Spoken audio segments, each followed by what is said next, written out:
Hi everyone, thanks for tuning in today. If you enjoy our content, please click that subscribe button and turn on your ring notifications. Also follow us on Instagram and TikTok.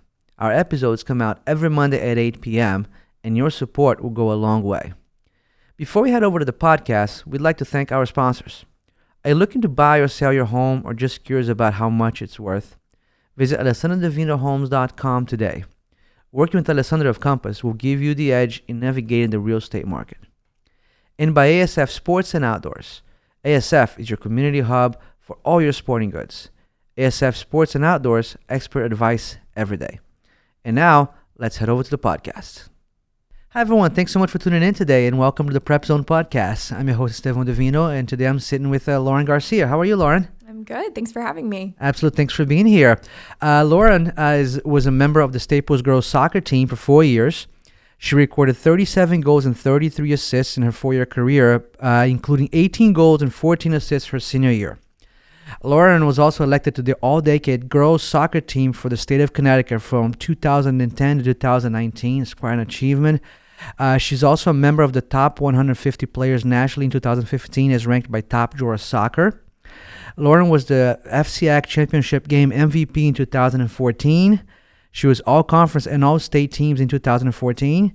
Played 4 years Division I soccer at Seton Hall, appearing in 43 games over 4 years, 25 of them as a starter, playing a total of 979 minutes. How does that sound? I think you got it all. Yeah, we got it all. No, it's great. And again, thanks so much for being here. And I think the first thing I want to kick off with is really talking about your time at Staples.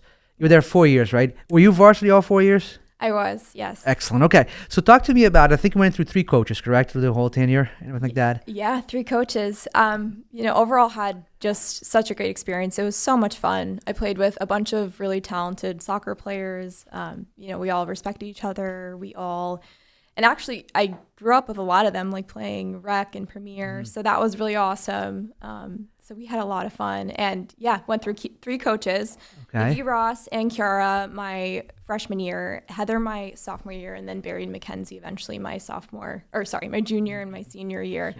And they were just all super supportive. Love them. To this day, I'm still in contact with Barry and Mackenzie. And they have all also played such a great role in the growth of this program. It's really cool to see how far it's come. My freshman year, for example, the men's team was able to practice on Loeffler. Really? Yeah. So the women's team only practiced at Wakeman. So now, do you know that Loeffler's completely out of nobody plays games at Loeffler anymore? Really? Yes. Oh, I did. So even the boys and the girls both play at Wakeman. Oh, okay. It was different back. Back then it was a big deal to play in the Hill, right? Yes, it was. Right, yeah. but now both boys and girls team both play Wakeman. Oh my gosh. Okay, so that's definitely a change. Yeah. But that was cool to see. The girls get some playing time on that field because it only made sense. That was where our home games used to be. Right.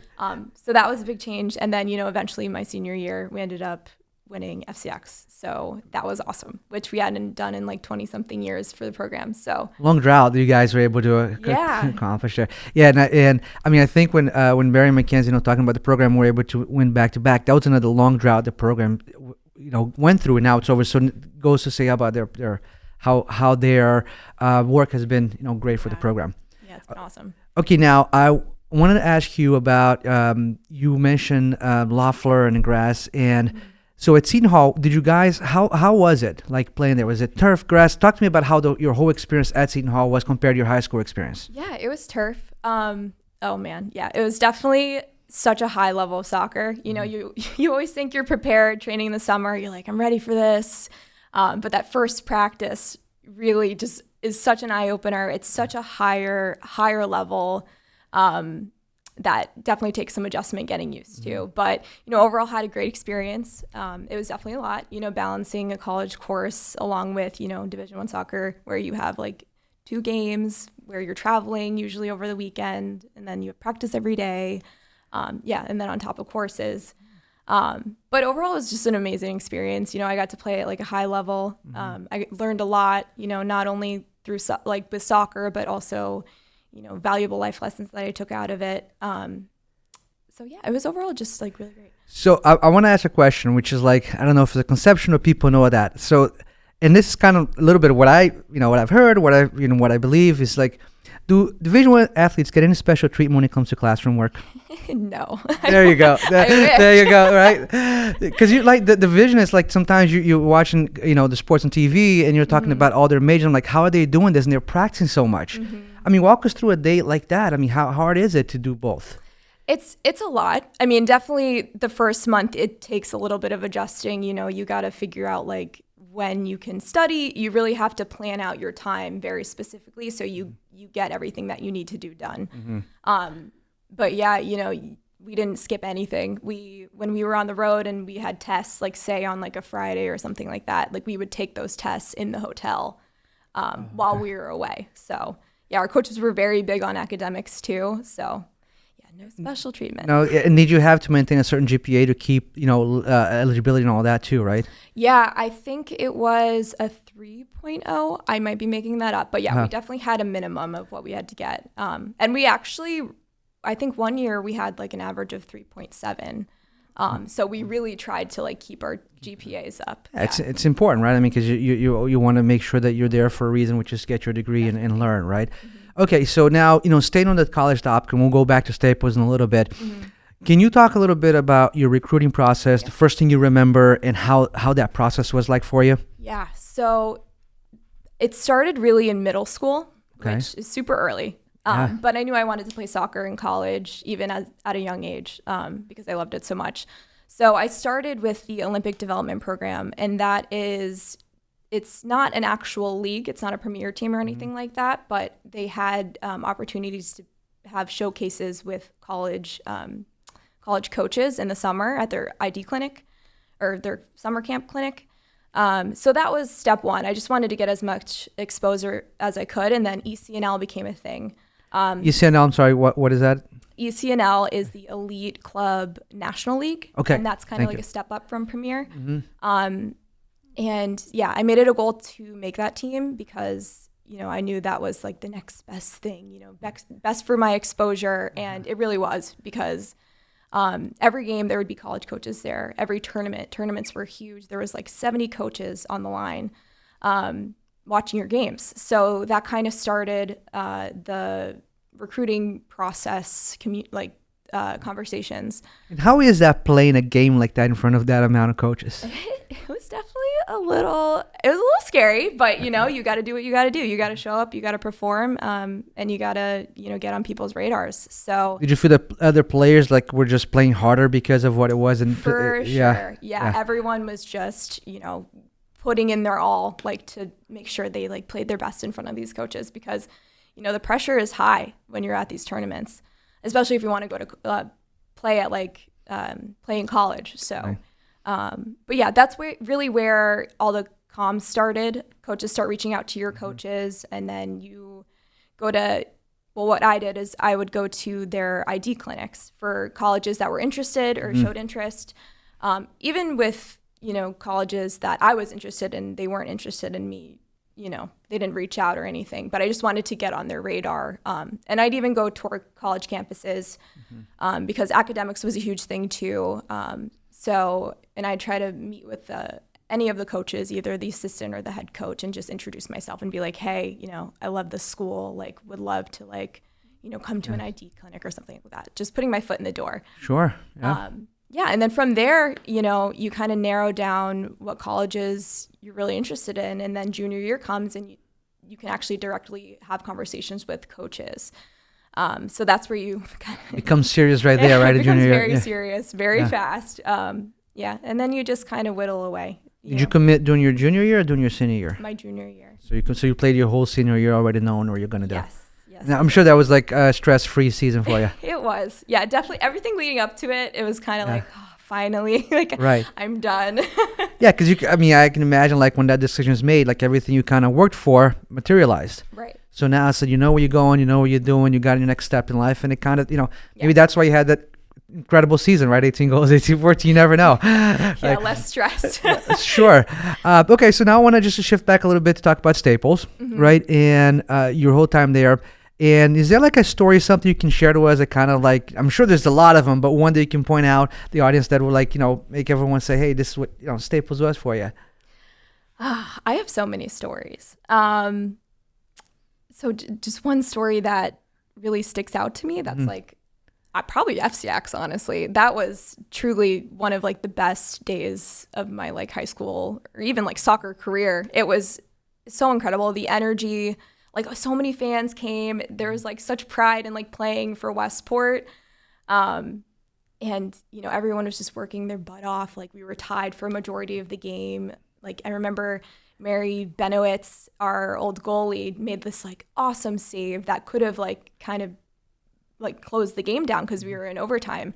And then I remember, you know, Maggie Walsh in the middle just bumping this girl, getting a turnover, and that allowed me for the opportunity to take a shot to actually, you know, get that goal to tie us for FCX. So yeah, that was a great game.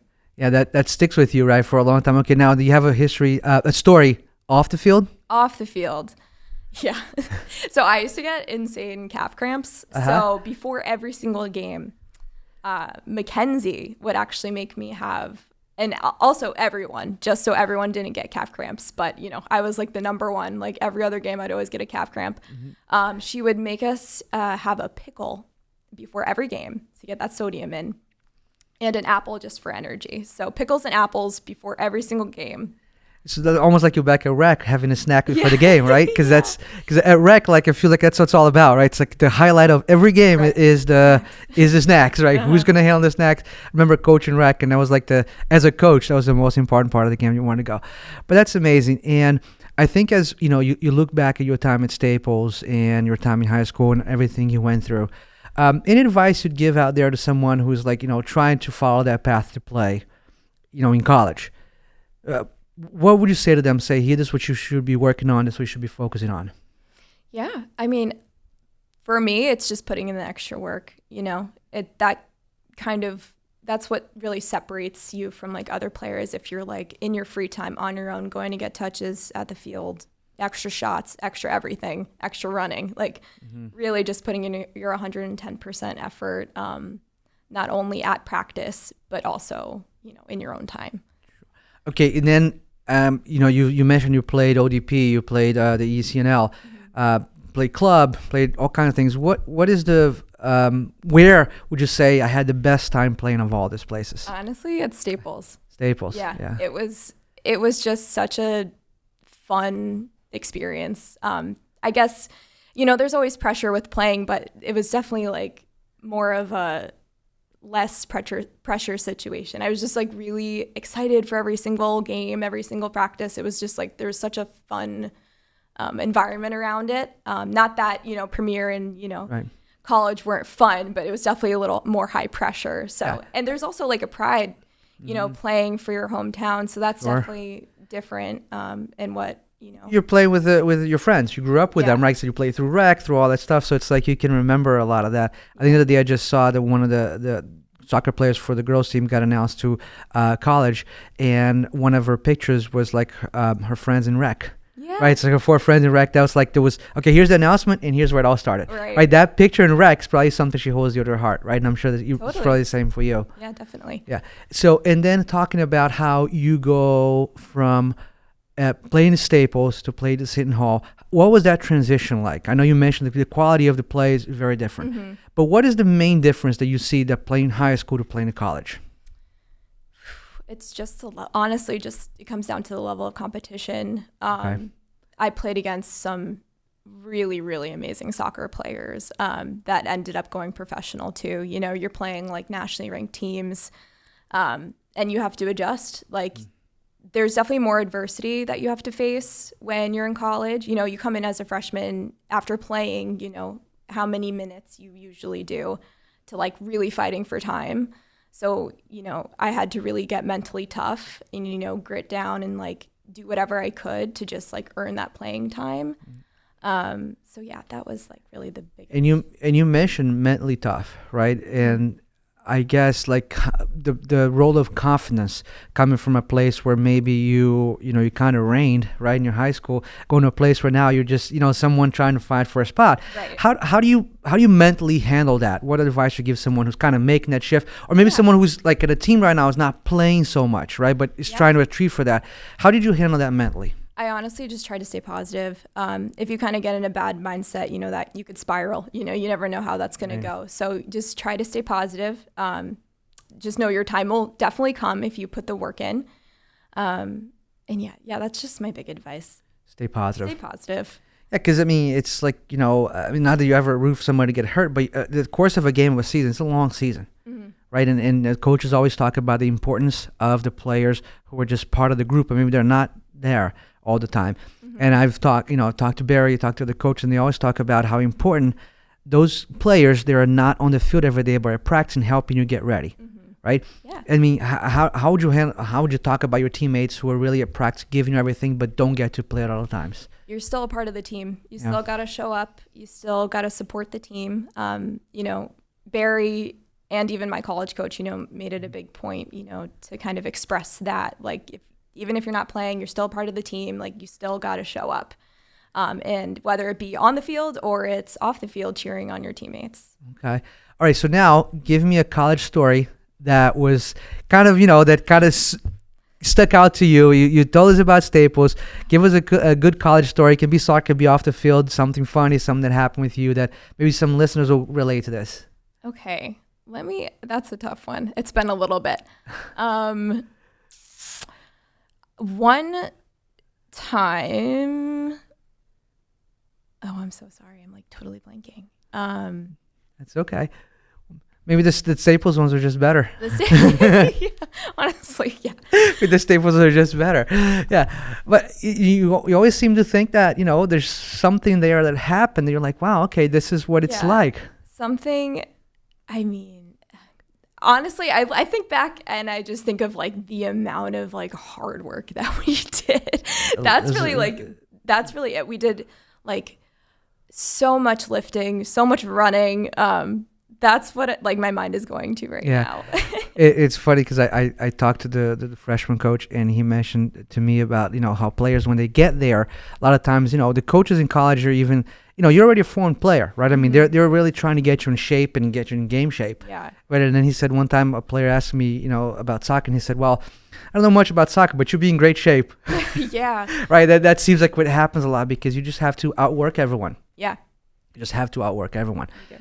Well, Lauren, thanks so much for being here. It was a pleasure having you. Yeah. So we're going to end some quick hits. I got some questions here for you, and you'll give me a yay or nay on everything we got. All right. Sounds good. All right. So rap or pop?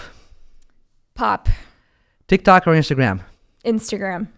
The movie theater or Netflix? Ooh, movie theater. Favorite Starbucks drink? Just your plain old coffee, iced coffee. Pizza or sushi? Sushi. Math or English? English. Fiction or nonfiction? Fiction. CrossFit or yoga? CrossFit.